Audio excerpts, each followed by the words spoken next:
اعوذ باللہ من الشیطان الرجیم، بسم اللہ الرحمن الرحیم، اللہم صلی علی محمد و آل محمد وعجل فرجہم۔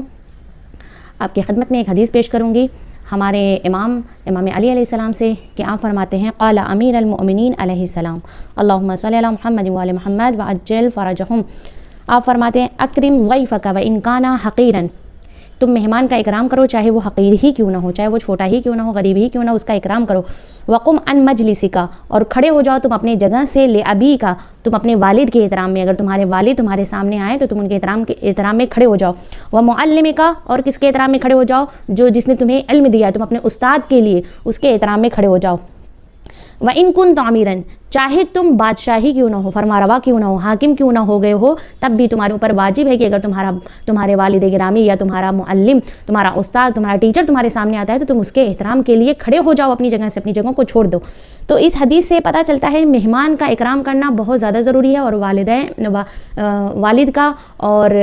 استاد کا بھی اکرام کرنا بہت ضروری ہے، کہ کہا گیا کہ اگر تم ایک حاکم اور بادشاہ بھی بن گئے ہو تو بھی تمہارے لیے ضروری ہے۔ اب میں یہاں پہ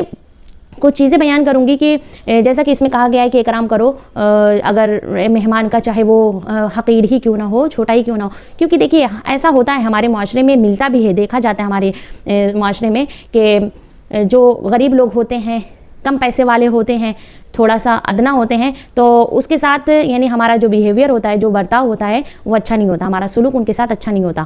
تو ہمارے معاشرے میں یہ چیز نہیں ہونی چاہیے۔ ہمارے مولا امیر المؤمنین علیہ السلام فرماتے ہیں کہ مہمان کیسا بھی ہو، کتنا بھی غریب ہو، کتنا بھی حقیر ہو، تمہارے اوپر واجب ہے کہ تم اس کا احترام کرو، اس کا اکرام کرو، اس کا اکرام باقی رکھنا ہے۔ ایسا نہیں صرف کرنا ہے کہ جو بڑے لوگ ہوں، ثروت مند ہوں، دولت مند ہوں، صرف ہم انہی کا احترام کریں اور انہی کی خدمت کریں، نہیں، مہمان ہوتا ہے، کیسا بھی مہمان ہو۔ ایک حدیث میں ہے کہ پیغمبر اکرم صلی اللہ علیہ وآلہ وسلم جب بھی ان کے یہاں پہ مہمان آتا تھا، پیغمبر خود اس کے ساتھ بیٹھتے تھے، اس کے ساتھ کھانا کھاتے تھے، اور اس وقت تک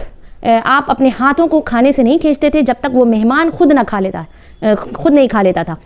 یعنی پیغمبر انتظار کرتے تھے کہ جب تک وہ کھا نہ لے تب تک وہ آہستہ آہستہ کھاتے تھے، پیغمبر اسلام، کہ مہمان کو بعد میں شرمندگی نہ ہو۔ یعنی ایسا ہوتا ہے نا کہ بہت لوگوں کو یعنی جلدی کھانے کی عادت ہوتی ہے، تو جلدی کھا لیتے ہیں، اور مہمان پتہ چلا کہ وہ بیچارہ دھیرے دھیرے کھا رہا ہے تو اس کو یہ نہ لگے کہ بھئی میں زیادہ کھا رہا ہوں۔ اس لیے ہمیں چاہیے، میزبان کو چاہیے کہ اگر مہمان ہمارے گھر میں آئے ہم اس کے ساتھ بیٹھیں، کھائیں، اور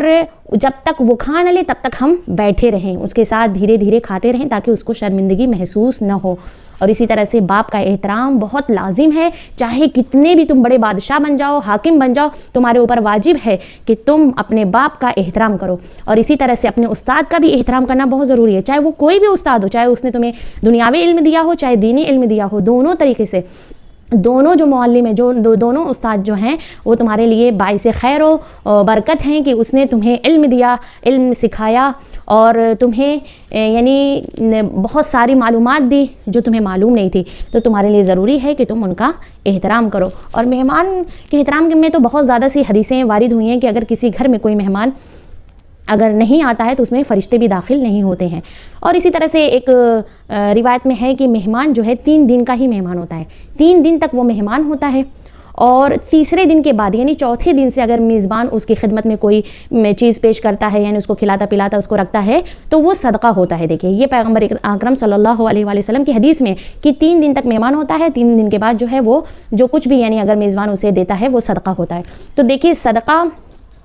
تو ان کا حق ہے، اس روایت سے پتہ چلتا ہے کہ صدقہ وہ لوگ اس کے حقدار جو ہوتے ہیں، اس کے مستحق جو ہوتے ہیں وہ غریب ہوتے ہیں، فقراء ہوتے ہیں، جو حاجت مند ہوتے ہیں وہ ہوتے ہیں۔ لیکن اگر کوئی حقدار نہیں ہے، مستحق نہیں ہے، تو اس کے لیے ضروری ہے کہ وہ پھر 3 دن کے بعد جو ہے اپنا کچھ انتظام کرے، کچھ ایسا کرے کہ وہاں سے چلا جائے، کیونکہ پھر اس طرح سے صدقہ کھانا اس کے لیے جائز نہیں ہے۔ تو 3 دن تک اجازت دی گئی ہے، اگر کسی کے گھر مہمان آیا تو اس کی عزت و اکرام کیا جائے۔ 3 دن کے بعد اگر وہ اس کے گھر میں ٹھہر رہا ہے تو میزبان جو کچھ بھی اسے عطا کرے گا وہ صدقہ ہوگا صاحب خانہ کی طرف سے۔ اللہم صلی علی محمد و آل محمد وعجل فرجہم۔